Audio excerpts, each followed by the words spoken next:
Em 1944, a cobra fumou. Sempre quis começar um vídeo assim.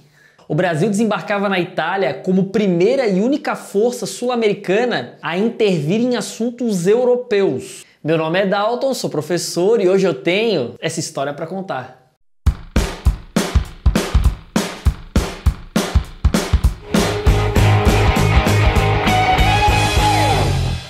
Galera, já vai deixando aquele like espartano, pois temos vídeos novos toda quarta e toda sexta aqui no canal. Antes de entender como que foi a participação do Brasil na Segunda Guerra Mundial, precisamos contextualizar os acontecimentos. A Segunda Guerra Mundial iniciava-se em 1939 com a invasão alemã na Polônia. De um lado, o eixo, formado pela Alemanha nazista de Hitler, pela Itália fascista de Mussolini e pelo Japão. Do outro, os aliados, formados inicialmente por Inglaterra e França. Em 1941, Estados Unidos e União Soviética entram na guerra ao lado dos aliados. E é aí que a pressão sobre o Brasil começa a ficar maior. Na época, o Brasil era governado por Getúlio Vargas, no auge da ditadura do Estado Novo. A política externa brasileira se manteve neutra no começo do conflito. Isso foi estratégico, já que não se sabia qual lado sairia vencedor. O Brasil fez acordos comerciais com a Alemanha nazista, sendo o maior parceiro econômico desse país na América. E comprou submarinos da Itália fascista,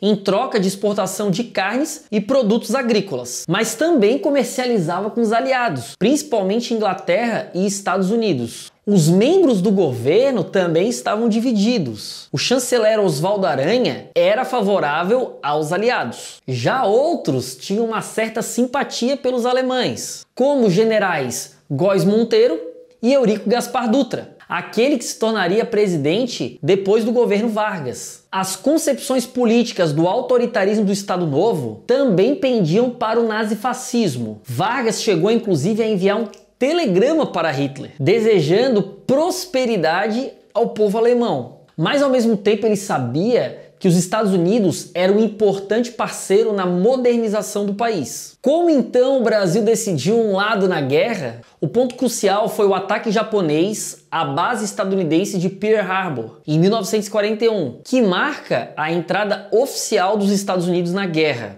O Brasil então foi pressionado a tomar uma posição. E em janeiro de 1942, na reunião de chanceleres das repúblicas americanas, que aconteceu no Rio de Janeiro, o Brasil rompeu relações comerciais e diplomáticas com as potências do eixo. E nesse mesmo ano, entra oficialmente na guerra, com a cessão de uma base aeronaval próximo à cidade de Natal para uso estadunidense. Essa tomada de posição favorável aos aliados rendeu ao Brasil a Siderurgia Nacional e a Vale do Rio Doce, que foram financiados com capital norte-americano. Como reação, navios mercantes brasileiros foram torpedeados por submarinos alemães em águas nacionais. Até 1944, foram 35 embarcações afundadas, com mais de 1.000 mortes. E em agosto de 1943, criou-se a FEB, Força Expedicionária Brasileira, com o objetivo de enviar soldados para combater na Europa. Dizia-se na época que era mais fácil uma cobra fumar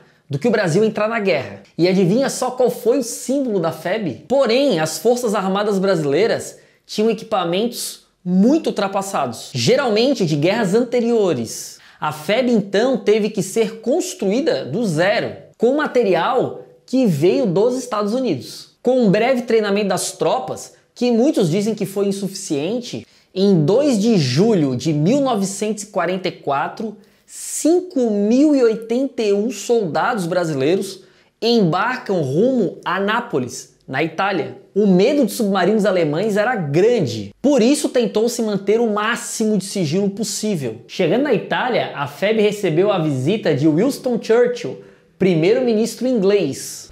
Eu havia recebido a missão de organizar uma companhia com elementos selecionados para prestar honras militares a Winston Churchill, que visitaria naquela mesma manhã as tropas do 5º Exército, e a FEB havia sido convidada para participar da cerimônia. E nesse momento de adaptação no território europeu, os combatentes da FEB recebiam cartas que eram enviados de amigos ou familiares que ficaram aqui no Brasil. A BBC tem, inclusive, áudios originais da leitura dessas cartas. Essa é de um amigo Jair do Rio. Ainda ontem o Vasco jogou com o Fluminense.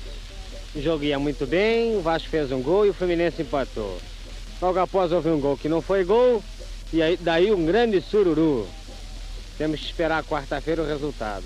E fico eu nessa agonia sem saber o resultado. Pois é. Temos aqui agora o soldado Cândido Tomás. De minha prima, Cândido, eu vou fazer um pullover para você usar aí quando o inverno chegar. Isto é, já chegou, porque já estou sentindo frio. Mamãe me falou que quando eu te escrevesse, para te enviar um grande abraço cheio de saudade e que ela tem rezado muito para você, como se fosse sua mãe.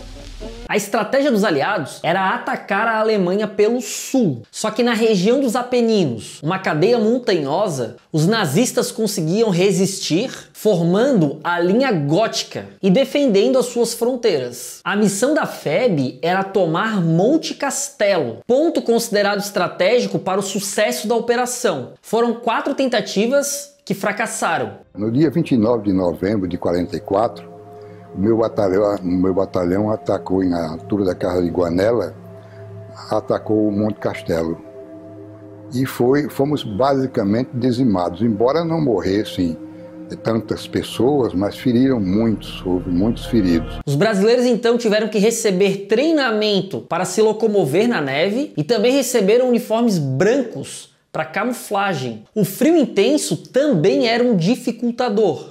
A chegada do rigoroso inverno impôs uma parada nas ações ofensivas nos Apeninos em toda a frente do 5º Exército. Durante 2 meses, os brasileiros lutariam contra 2 inimigos implacáveis, os alemães e o frio. Monte Castelo foi tomado em fevereiro de 1945, na 5ª tentativa, depois de um plano criado por Humberto de Alencar Castelo Branco, o mesmo que viria a ser depois o primeiro presidente da ditadura militar em 1964. E para comemorar a vitória, nada melhor do que criar um samba. Na grande vitória em Monte Castelo, cada soldado seu dever cumpriu. Puxou o regimento Sampaio mais um elo na FEB para a história do Brasil.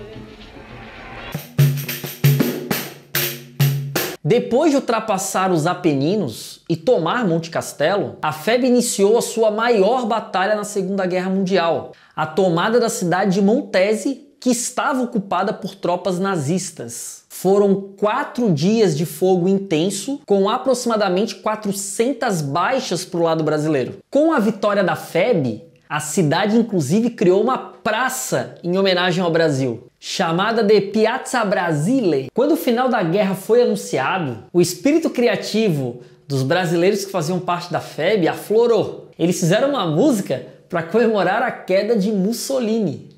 Me viu quem me vê nesse miserê, quem há de dizer que a Itália perdi, que Roma entreguei.